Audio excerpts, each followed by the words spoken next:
E se tem uma coisa que tem que fazer é ser justo. Vereadora Daiane e vereadora Marisol. Talvez tenha faltado informação também quando nós decidimos as bancadas em tirar o PL e o PSDB para botar o PP e o Republicanos. Porque foi o que aconteceu. Então talvez faltou com a anuência da sua bancada. Mas o senhor é vereador. O senhor acabou de falar. Então assuma a responsabilidade.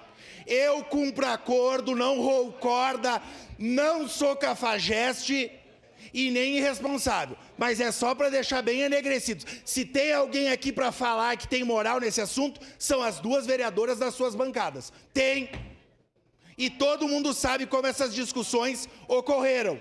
Com todas as divergências que temos, vereadora Marisol. Mas eu reconheço isso.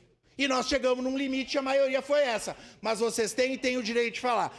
Então, não me venham falar em falta de diálogo e de discussão para quem não tem moral.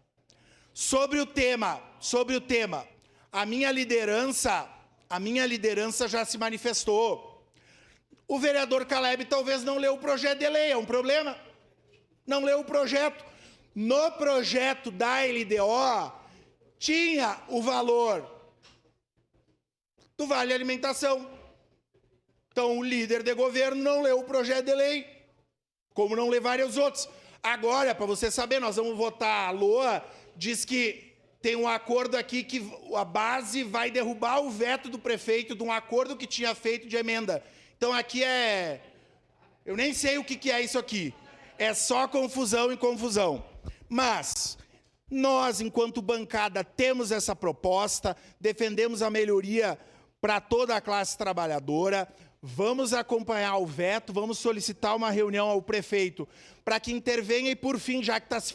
Bater em marido morto, em ex-presidente é fácil, né? É mais tranquilo, porque do novo, quando está na cadeira, a relação em geral é outra. Mas regulamentar um projeto é o que cabe de qualquer um, meus queridos e minhas queridas.